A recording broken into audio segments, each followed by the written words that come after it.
Hello, welcome back to some more early morning barking, talking about BPD and NPD by somebody that has both.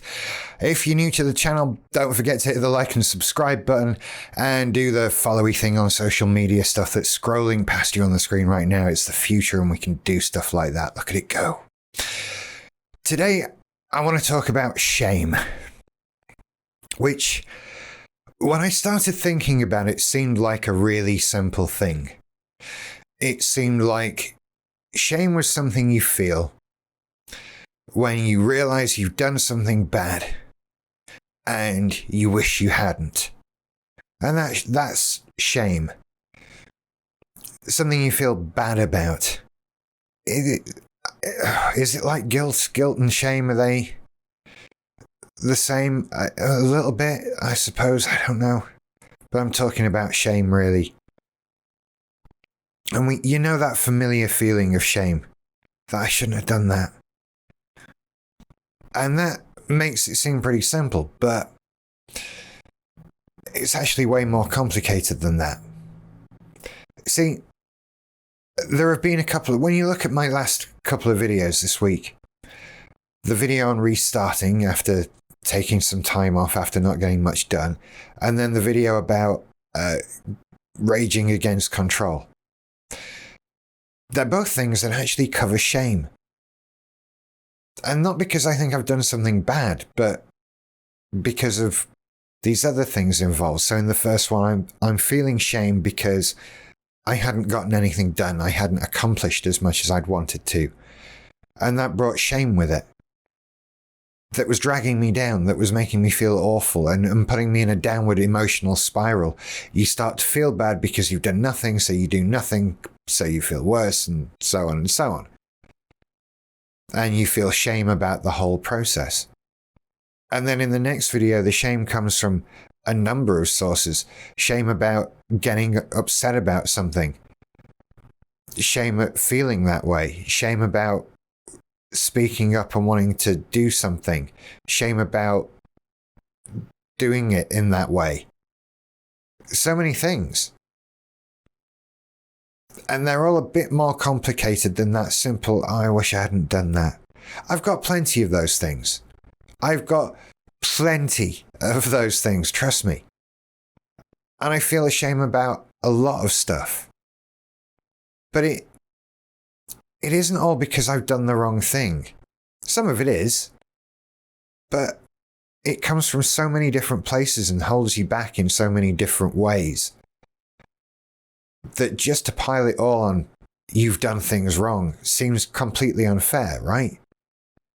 And some of it is somewhat useful. You don't want to feel no shame in your life, do you? That's a bit free and easy there. And there's such a thing as feeling too much shame. Because as we're saying, not everything is your fault. Not everything is because you've done something wrong. It might be because of how you're conditioned to feel about something that brings about the shame. You might be perfectly legitimate in how you feel about something, but it makes you feel shame. Just to say, I'm a bad person, I do bad things, I feel shame about it, that's no good. It doesn't get you anywhere. What we want to do is feel the right amount of shame, right? Seems tricky, but I think it's a goal, right? This is something to shoot for. When you look at these different shames, they serve us or don't serve us in different ways. We get different things out of these different shames. So I have my shame about genuinely bad behavior that I've put out in the past. Arguments, shouting at people, all that stuff. Serious shame about all of that. And while I can't make it go away, it does somewhat serve me. I can remember that shame and I can think about that damn hard and use it to move on, to learn from it, to remember that I don't need any more of that. So don't behave like that. That's the pain that comes from the bad action. That's the shame, and I kind of need that. I need to carry that with me. I can't let it drag me down. I have to accept and make peace with the fact that I did things that I feel shame about. But I can take that shame and move on. Learn the lesson and move on. And don't drop it altogether, but it doesn't have to weigh as much. And then you have the other shame. Well, some of that doesn't serve me at all. Feeling shame about how badly I think I'm performing, or how badly... Look, this comes into the whole fear of failure and thinking you failed and feeling shame about that. There are so many ways. I'm going to start finding them the more I talk about it, actually. This doesn't serve me. It just drags me down. It puts me into a shame spiral. This is the video with the most instances of the word shame in them. Maybe that Game of Thrones... I forgot about that woman. Have you seen Ted Lasso? She's in that. The shame that I feel from not working or not being able to work or not feeling up to it doesn't do me any good. I need to let that go. It's not that easy, right, though. This is that self-forgiveness stuff. This is the being able to say to yourself, I can't do this today. And letting go of it. And knowing that you're going to try again, but maybe today it's not going to happen. Maybe it'll happen later today. I didn't think this was going to happen, and here we are. Just easing into stuff and let go of that shame. Because we're only capable of what we're capable of. We might wish it was more, but sometimes it's not, and that's okay. It's okay to just let go of stuff a bit. We do what we can, right? And so, just relax and let it go a bit. Like I say, it's easier said than done. Letting go of shame can be an immensely difficult thing to do. And you have to examine where it comes from for you. All of these learned behaviors that bring about this feeling of shame, they're coming from somewhere, and they're going to be unique to each of those, although I imagine some will be similar.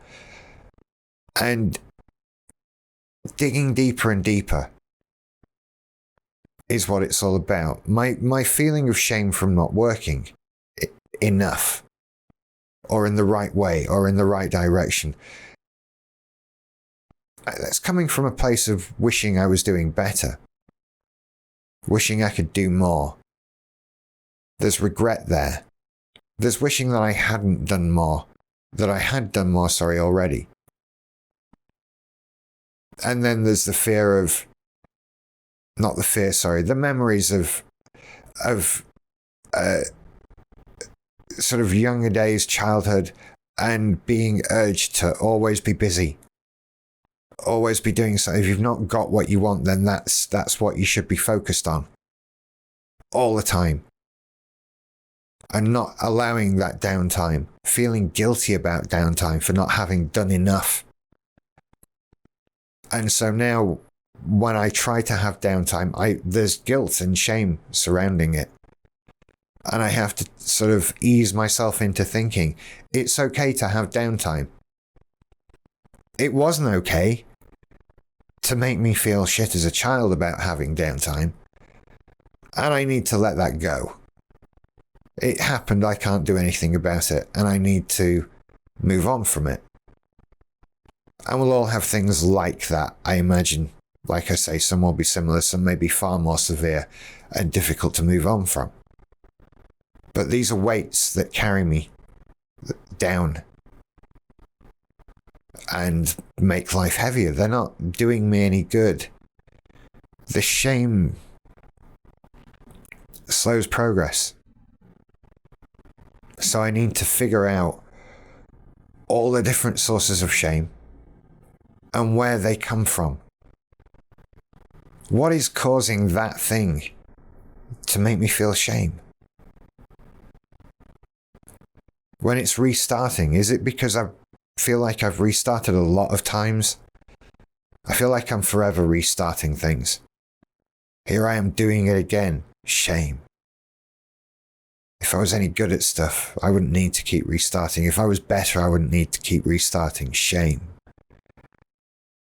And it doesn't serve, it doesn't help, it's not getting me anywhere. I need to tell it thank you, but no. And move on. Find something to replace the thought. I'm not going to feel shame. I'm going to feel forgiveness to myself. I'm going to feel like I'm letting myself off the hook for all of these burdens I've been carrying for years. For all these sources of shame. I'm going to feel that instead. I'm going to say goodbye to it. You don't serve me. I don't need you. That's what I will focus on instead of feeling that shame, that inadequacy. Because it sucks. Quite frankly, it sucks. Who needs it? I'm better off without it, and so would you. Keep the good shame. Keep the life lessons, right? And accept that we all have shame from life lessons. We all have those things that make us cringe, those things we said, the way we acted that day, that dumb thing we did. They're all there. They're what make us who we are. And holding on to that shame enough to remember it and learn from it is good. But the rest of this crap we don't need. We're just trying our best. And feeling bad about not managing to do our best doesn't serve us, and we can let it go. In whatever context, whatever you're trying to achieve, whatever goal you're trying to reach, not accomplishing it yet isn't a shameful thing. And we need to forgive ourselves and make peace with that. And on that note, I wish you a good weekend. I never wish people anything at the end of videos. I'm not cutting it out now. That was pretty good for so long. Anyway, you take care. I'll see you later. Bye.